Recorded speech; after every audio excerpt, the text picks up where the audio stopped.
A little over 4 years ago, I received a life saving kidney transplant. It was a moment that I knew most of my adult life would be coming.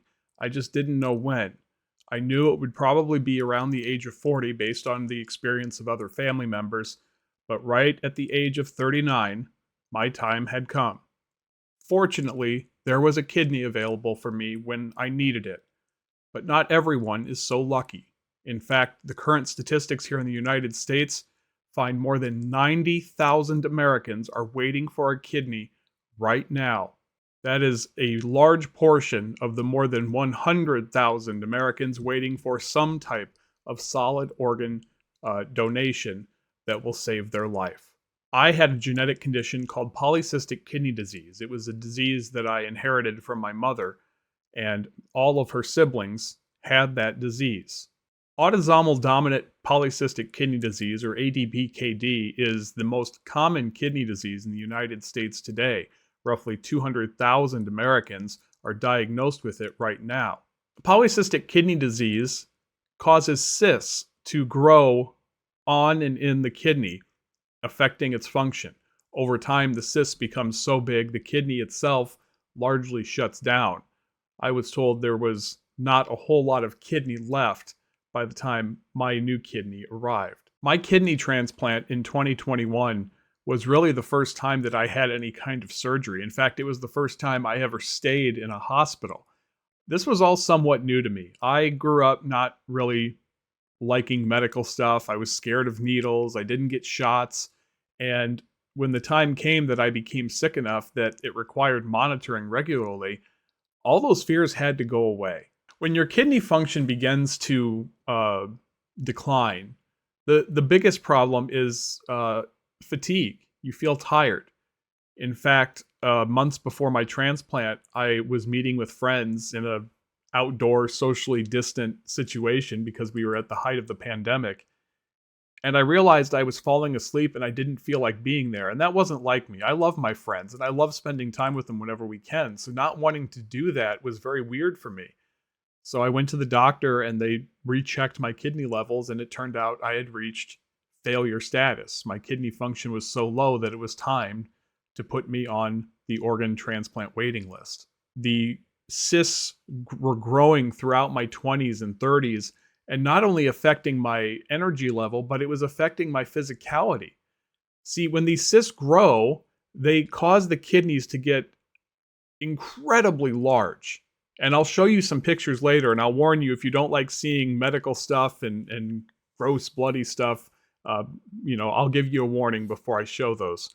But my kidneys were growing larger and larger, and it was changing the shape of my body. I thought I was extremely fat, and nothing, no clothes would fit me, and I just had to lose weight and be more active. But that, although that was probably true, that's not really what was happening to parts of my body.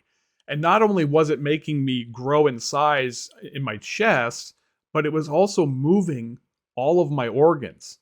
In fact, take a look at this scan that I had done towards the end of my kidney failure situation. You can see that my lungs and my stomach and my liver and all my organs are pushed and pushed in places that they shouldn't be. And that caused a lot of pain. In fact, I was on prescription pain medication for years before I received my transplant and continued to stay on them even after, because it was several months after my transplant that gratefully doctors agreed to remove my old kidneys. I had incredible support from my wife and my family and my coworkers. Uh, During the pandemic, when I was really sick, I was able to work from home, and there were times that I would be sitting in a recliner trying to write a newscast or to write a script that I was working on, and I would fall asleep with my hands on the keyboard, and I would wake up to hundreds or thousands of one letter just still scrolling through the script that I'd have to figure out how to get it all deleted when I woke up. I was weak, and I was far weaker than I realized I was. I tried to do things around the house, um, and it was a challenge. Like I said, I would fall asleep at all times of the day when I was reaching that point of kidney failure. And it's scary. I knew that I didn't want to do dialysis, but I knew that if I did it and I had the support to do it at home, that it would make me feel better and I would be able to work better, even though I would have this thing attached to me for long periods of the day. Now, again, I was fortunate. I was on the waiting list for 7 months, and that is extremely unusual. I believe here in Iowa, they say the average wait time is 18 to 36 months. And that is very, very good for people who live here because in many parts of the country, the wait time is much longer, in some cases, over a decade. And for people who are older and perhaps have other medical conditions, 10 years of dialysis is just not something that the body can stand. It's awful. It's draining. And I'm grateful that I never had to do it. I was scheduled to begin dialysis officially 1 week after the time I was called to get a kidney. The day that I was called to get my kidney, I actually was planning to go to Iowa City anyways because I had had a catheter put in and they were going to show me how to use it in order to do dialysis from home so I didn't have to go to a center. I was scared about that. And I was literally saved at the last minute. So the day finally came and it was a scramble. I was away from my phone. I was working on a story for work while monitoring my daughter who was doing remote schooling. And I didn't hear my phone ring. And then I hear the house phone ring and I know, okay, well, now I know that it's my wife and it's got to be something important because nobody calls the house phone unless somebody didn't pick up the phone. The class was going to be ending soon, so I thought, well, I'm in the middle of something. I'll just go down and answer it when I'm done. And so about 5 minutes later, I went down and I got my phone, and it was my wife frantically saying that the transplant center's been trying to get a hold of you. You need to call them. You need to call them. And I did, and I called, and they basically said I had about 90 minutes to get to the hospital, and I'm about 45, 50 minutes away from the hospital. So it was a scramble. I fortunately I had my mother-in-law in town. She was able to leave work and come stay with my young children, and I was able to get there in time as they very quickly were doing all of the pre-op screenings and tests and hookups, um, and that was that. It was all happening so fast. I couldn't really process what was about to happen. They were giving me all this kind of information to prepare me for what could happen, what could go wrong, what kind of state I would be in afterwards, and it just you don't have time to process it. There was a level of excitement like this is going to save my life, but it's really hard to wrap your head around that, especially when there's so many things going on and you're trying to kind of focus on what you need to do. But they wheeled me into the OR, and because it's a transplant, it was a theater. That was the first thing I noticed, is that there were people gathering to watch. And I didn't care. I get nervous in front of people, but at that point I'm like, you know what? Let them watch. This is going to be cool. I saw the kidney. I saw the kidney on the table as the surgeons were working on it. And that was the first time I thought about, am I ever going to learn where this came from? Am I ever going to learn who I got a kidney from? Because I knew it was somebody who had died. And that was all I knew. They put me on the table. I hear them say, we got to get moving. I know we're missing a few tests and screenings, but we're just going to have to start. They'll probably be okay. And they were. And that was that. Anybody who's had surgery knows you don't really remember falling asleep. You just kind of wake up and you're slowly trying to process where you are. And that's what happened to me. My first memory after surgery was the sensation that I had what felt like a tiny tube down my throat. It wasn't a tiny tube. I was intubated. They were helping me breathe. And I kind of woke up. I don't remember opening my eyes. I just remember hearing voices talking about me. And I must have moved enough that somebody knew I was awake. And I heard a nurse tell me that I was in the intensive care unit. Everything went fine, but they just put me in the ICU because they needed to closely monitor me for a while. And really all they told me was that the transplant was a success and that they would just keep monitoring me. That's all I remember hearing, and I nodded. And I woke up later and was able to communicate with a pad because I still had the tube in my throat, and just asked a couple of questions. The only one I remember was, did they take my old kidneys out? Because they were thinking about it. but it was unlikely, and they said, no, your other kidneys are in there. Hours after my transplant, when they had me up and walking around, it didn't seem like a big deal to me. And I started going to the bathroom, and everything was just going great. And I was so happy. The one regret is I didn't realize that there were complications during my surgery that I found out about later through talking with my wife and reading the post-op reports. And I found out my femoral artery, which they attached the new kidney to, it had basically disintegrated. And they didn't know why, so they had to rebuild it and use some cow parts to do it. And I thought that was interesting. Um, and there's never been a problem since, so I'm very grateful for that. But that was the concern, and it made the surgery go longer. And what I didn't realize at the time was that I was doing a lot better than those around me. Um, it was COVID. My wife couldn't stay with me. She couldn't stay at the hospital. And that night that she had to leave when I was in the ICU, she couldn't get a hold of anybody to get any information about me until she was allowed to come back down at 1 o'clock the next afternoon. I mean, that was some 16 hours after I got out of surgery. I can't imagine what that was like. And I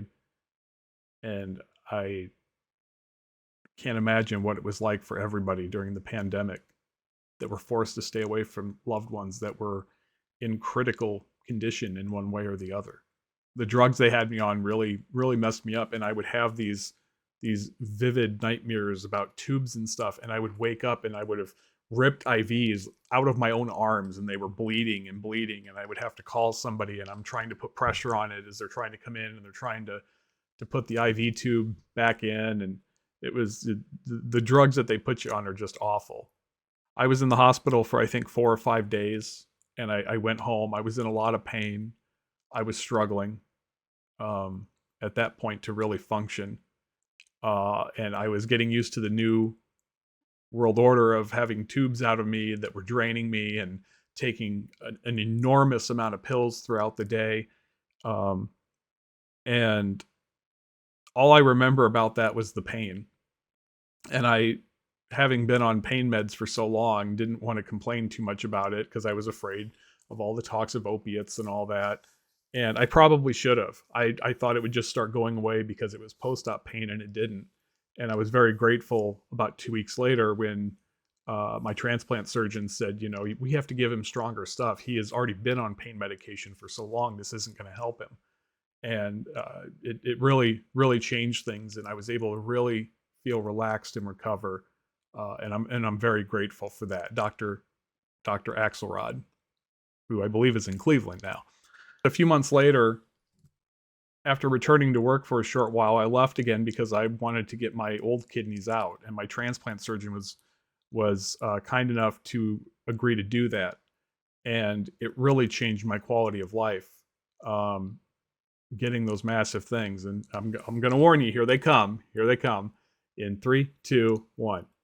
Now this is the small one, and still, I want to remind you that the size of your kidney basically is about the size of your fist, and I believe they're supposed to weigh around 6 to 8 ounces. My 2 kidneys put together, I believe, were about 25 pounds. This was the small one, and here is the big boy.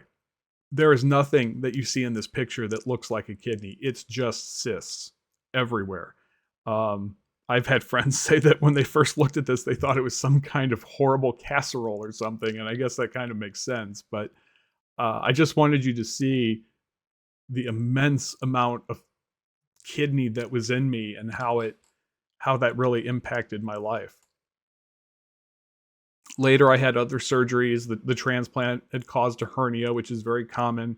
I wound up in the ER several times because of the hernia, because the medications, another common thing is many people on transplant medications, which you have to take for the rest of your life, develop diabetes, and I did as well. And that's been a bit of a struggle because it doesn't act quite like type 2 diabetes. It doesn't act like type 1 diabetes. It's just kind of its own thing.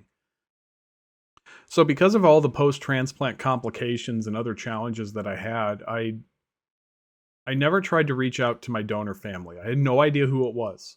All I knew is that it was an individual under the age of 20. So I knew whoever it was, And whoever knew and loved them, it had to be an awful story. Um, so I really struggled with that because I personally felt like I wasn't doing that well with all of the follow-up surgeries and complications. It was a struggle for a very long time. But about 2 years after my transplant, I finally decided to contact the donor network, Iowa Donor Network here in Iowa, and send them a letter meant to be sent to my donor's family. And they coordinate all this so that the parties can remain anonymous if they choose to, because I may reach out to the donor family and they don't want to be contacted. Maybe it's too hard for them. Maybe they just don't care. But they want to at least have that ability to maintain that anonymity if they don't want to get to know one another or hear from one another. So the way it works is only the donor can make contact. The donor family cannot unless the donor does first. And so I sent that letter, and I don't remember how long it was. It might have been weeks or a couple of weeks. And I didn't know if I'd hear from him. And I got a letter from the Iowa Donor Network saying that they had sent something back and that they were also willing to meet. And if we ever wanted to do that, they were willing to provide me with their contact information if I would provide mine. And I was relieved. I was excited, but I was also really scared because I knew it would be a situation where my life was saved because somebody else's was ended. And it's really hard to process that. Even today, it's hard. But I received their letter, and it was from my donor's mother. And it told me what had happened. And it told me how hard she was struggling.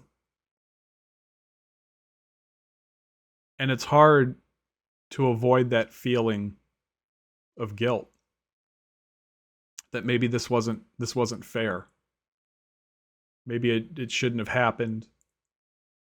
But at the same time, you know that because it happened, your life was saved. It's just I don't know how to put into words what that does. Kennedy Bowles was my donor. She was 18 years old. She was about to graduate high school in Lincoln, Nebraska. She was out with some friends. She was packed in a car like I'm sure many of you remember being in high school and putting too many people in a vehicle just to get somewhere. And there was a crash at an intersection.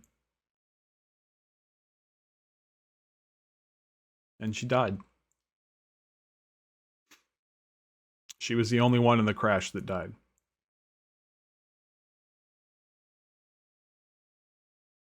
They were able to get her to the hospital still breathing, but eventually they determined that there was nothing they could do to save her. From what I learned, her family didn't even know that she was a donor. She had just put it down on her driver's license. And in many states, that is legally binding whether the family likes it or not. They didn't know the process. They obviously hadn't even thought about it because she was 18. She was going to go to prom and go on to have a modeling career and just live a great life, maybe in Florida or somewhere else. But instead, this is all she'll ever be.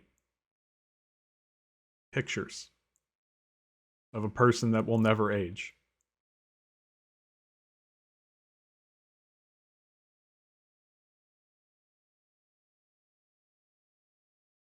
Not a day goes by that I don't think about her countless times. When things go good in my life, I think she's responsible for this. And when things aren't going well in my life, I feel like I'm responsible to her and that I'm letting her down just as much as I'm letting everybody else in my life around me down. Kennedy is a part of me and always will be. Every day after that transplant, I owe to her And I owe it to her to do as much as possible with the time I was given because she wasn't given that time.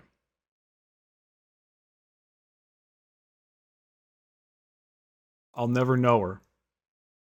She'll always be stories and pictures and memories. But there's no way that I'll ever forget her and my responsibility to her.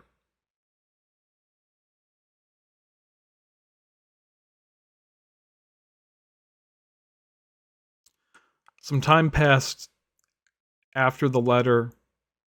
We began communicating back and forth in various ways, texting and mail, and we were planning to spend a week or so in Des Moines and spend some time at Adventureland and do some other things. And I thought, the Iowa Donor Network has a location there, and maybe they'd be willing to come from Lincoln and meet with us.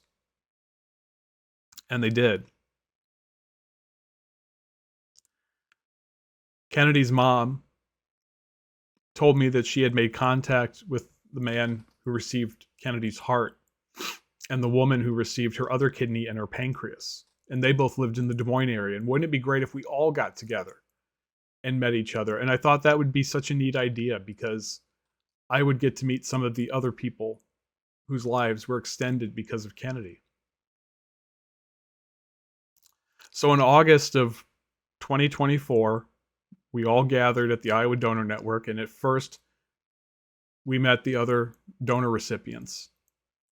And that was a really neat experience, to not only that we were all connected to Kennedy now, but that we were all able to talk about shared experiences that you can't talk with most people because they haven't gone through it. And it was so special for me. And then Kennedy's mom and grandfather walked in, and her brother.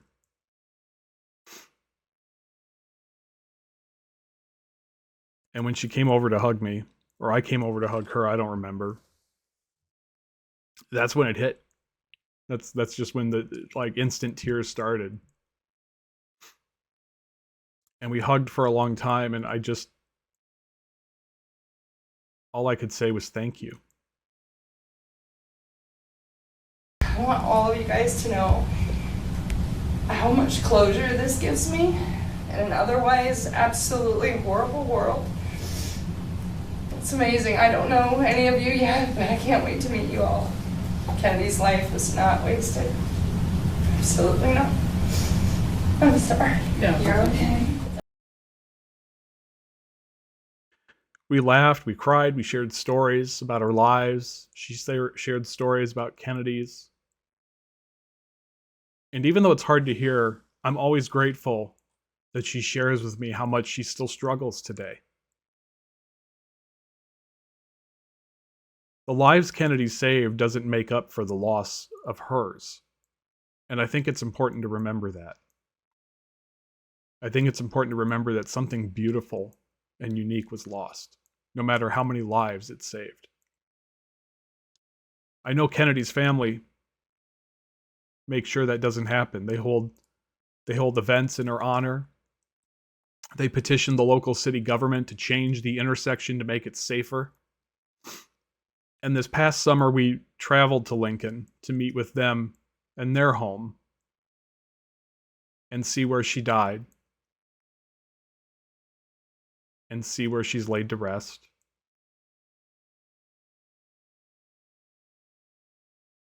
It meant a lot. Sure, it's uncomfortable and it's sad, but it's something that you're forever connected to, and I don't ever want to forget that. So since just months after my transplant, I agreed to begin serving on the board of the Iowa Donor Network. And I've been doing that ever since, and I love it. It allows me to better understand how this whole process works, and it allows me to be a part of making sure that that work continues and is done to the best of its ability. We're fortunate here in Iowa. The Iowa Donor Network is an amazing organization. It's considered tier 1 among OPOs and is one of the top performers in the country, and I'm honored to be associated with that. One of my favorite times was traveling with Team Iowa to take part in uh, the Transplant Games of America. It's essentially a laid back Olympic event for people who have received an organ, for people who have donated an organ, and for the families of those who've lost somebody who donated an organ. I'm wearing my Team Iowa 2024 shirt right now, and I'm excited to go to the games next year in Denver. Um, it was such a great experience to be around, to almost just be around people who knew exactly how you felt and exactly how it went. It's an amazing experience, and I hope everybody who's ever been touched by donation has a community like that or joins a community like that. We need your help. Thousands of Americans need your help. Living donation, deceased donation, the ability to do it and to save more lives is getting better every day. The success rate of organ donation is still high. The problem is that most people who pass away cannot donate an organ because of the circumstances of how they died or the circumstances of the condition they were in when they died. But when those people come along that are donors and are viable, it can mean the world to so many families who are facing the loss of a loved one. You can save many lives just by being a donor. And while it may sound morbid and it might sound scary to some, I get that. I totally get that, because you're talking about things being taken out of you when you die. It sounds weird to me too, but what a legacy you would leave. Look at the videos online of the honor walks. When somebody is going to die, usually they've already passed away, essentially. They've been pronounced brain dead. And they're wheeled into an operating room or an ambulance to go be operated on to remove their organs. Everybody in the hospital lines the hallways, from the patient's room to that last door. Many of you have probably seen these videos online. They're incredible. And it doesn't just honor that donor, it honors their family, because of the awful position that they're in. It's just one of the many ways that we try to honor those who make this final gift, this final sacrifice in their final moments. It is a gift hard to put into words, even for me to this day.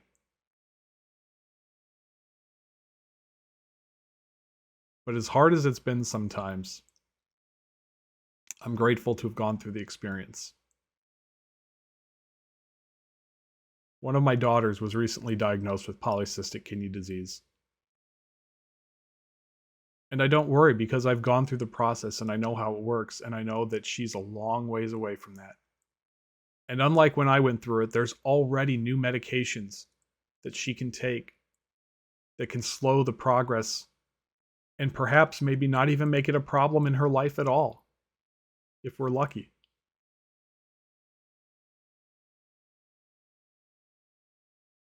And I'm amazed at how she's handled it. I'm amazed at how she's adjusted to it, drinking more water, having to take a pill every night. I mean, for an 11-year-old, that's unbelievable. So for my daughter's sake, and more importantly, for all of those who are right now waiting for a kidney, I hope what you take out of this video, if you've made it this far, is that kidney donation is critical. All organ donation is critical. Whether it's heart, lungs, liver, pancreas, tissue, bone marrow, anything. You're changing lives. And in your final moments, you can make that one last gesture And if anybody ever had any doubt that their life was in vain, donation changes that. There's something beautiful about saving the lives of people you never knew and who will never know you. As I said, I'll never know Kennedy. But every time I talk to her family, I love hearing the stories. I love hearing the fun and the good memories about a person who should still be here. So please make sure that you're an organ donor. And please make sure that your family knows your wishes in order to make it easier on themselves as well. And if you can, learn about becoming a living donor. There are resources all over the internet available, and I'll try and put some in the description below, about becoming a living donor.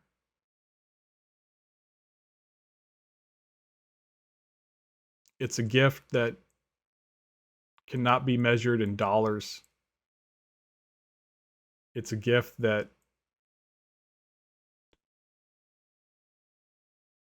those of us who've received it will forever work the rest of our lives to make sure that we deserved it. So I want to thank everybody who got to this point of the video. I appreciate you listening. I hope you took something out of this. And if you have any questions, feel free to share them in the comments. And if there's any other things you'd like to learn about transplantation or the organ procurement program, leave those in the comments as well, and maybe we'll make another video to provide some answers that you might have. For now, though, thanks for watching, and I hope you have a wonderful day.